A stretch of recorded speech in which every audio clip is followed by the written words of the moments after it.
He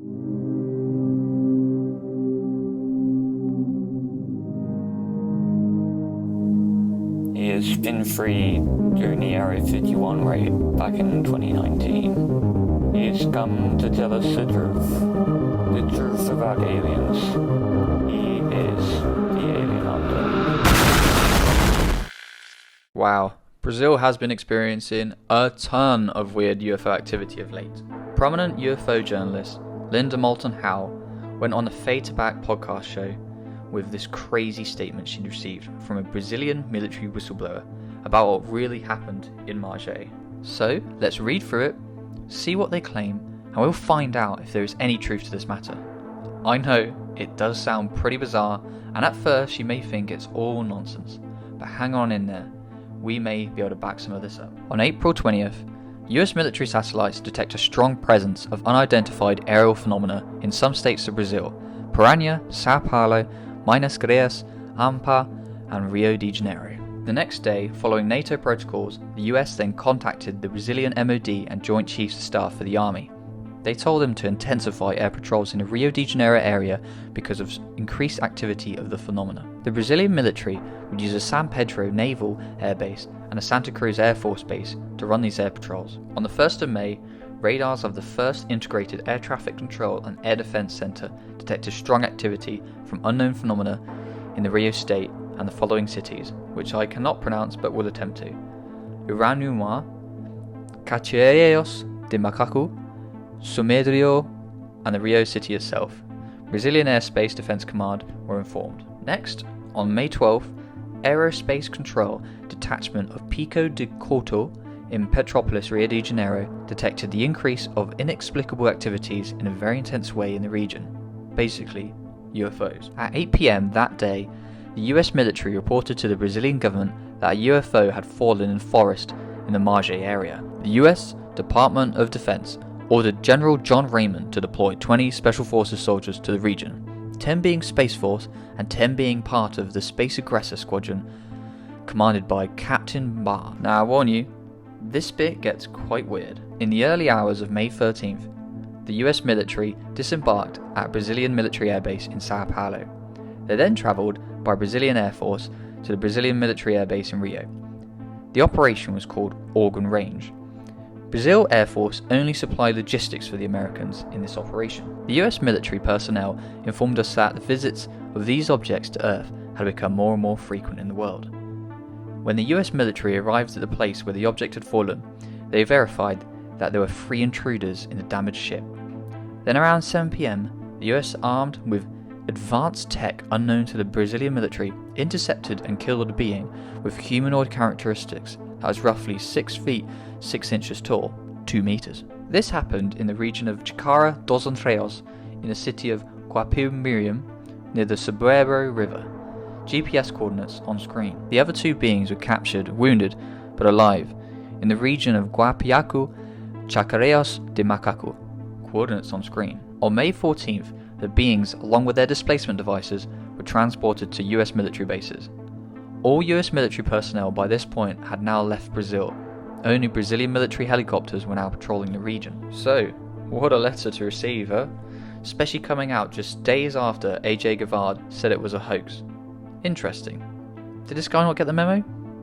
Wait, why don't we try and look into this a little more before we completely throw this all away, shall we?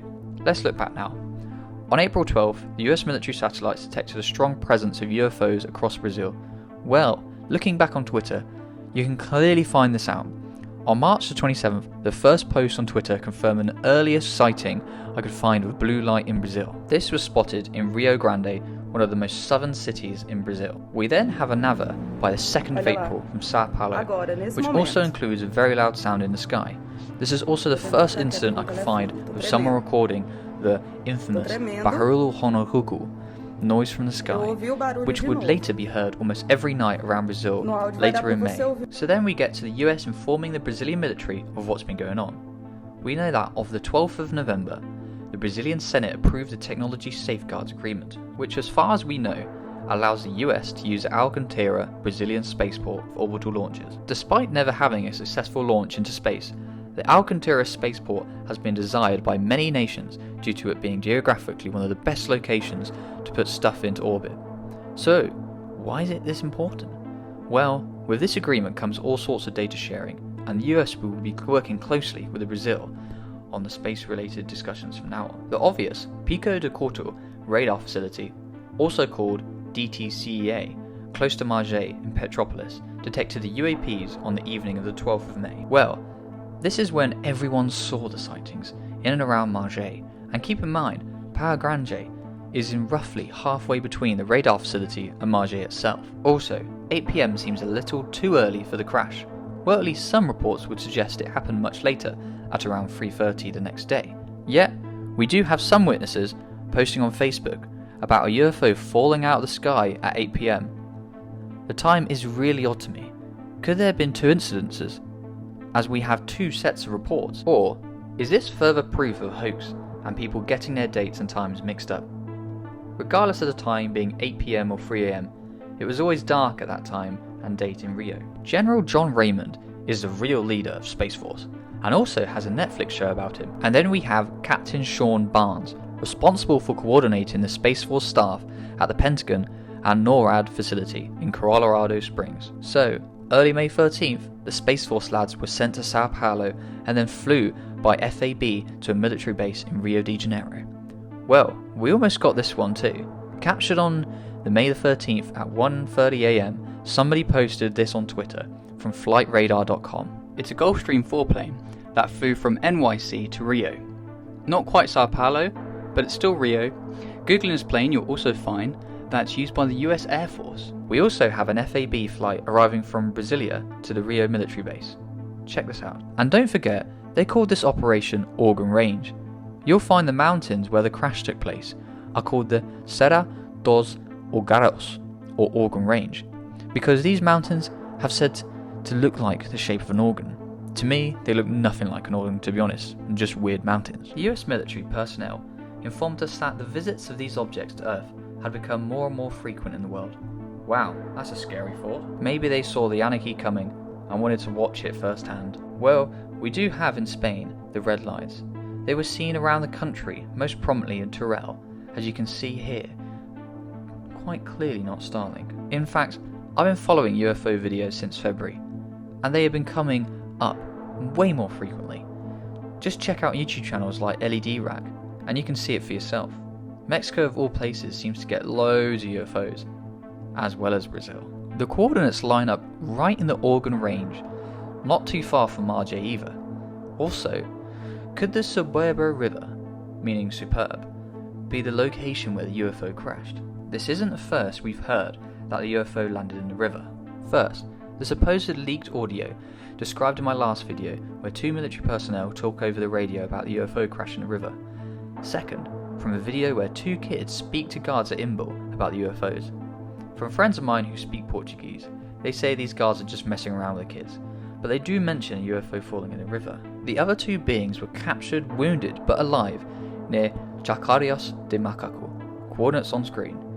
Yet, again in Organ Range, but both locations are extremely far away. Man, those aliens can run fast. The beings had displacement devices.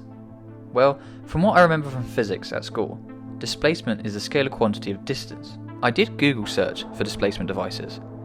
I did find this video on YouTube, but nothing to back up this claim. Now comes Google Scholar.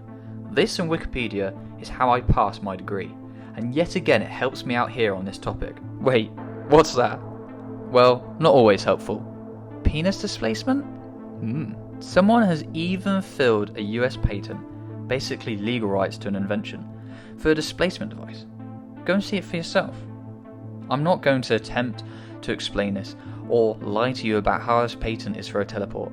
It makes no mention of that, and frankly, I'm too dumb to understand any scientific jargon here. So, in conclusion, this statement sent to Linda is really interesting. We've got evidence for most of its claims, and to be honest, it only makes the whole incident even more interesting. If this is all a hoax, it's one of the best and luckiest I've ever seen, as it's coincided with a lot of strange events, from many air patrols to the UFOs and loud sounds heard all over Brazil. Has a UFO crashed in Magé? Well, I think so. and we're only proving this is the case more and more. However, there is one area of study I've ignored until now.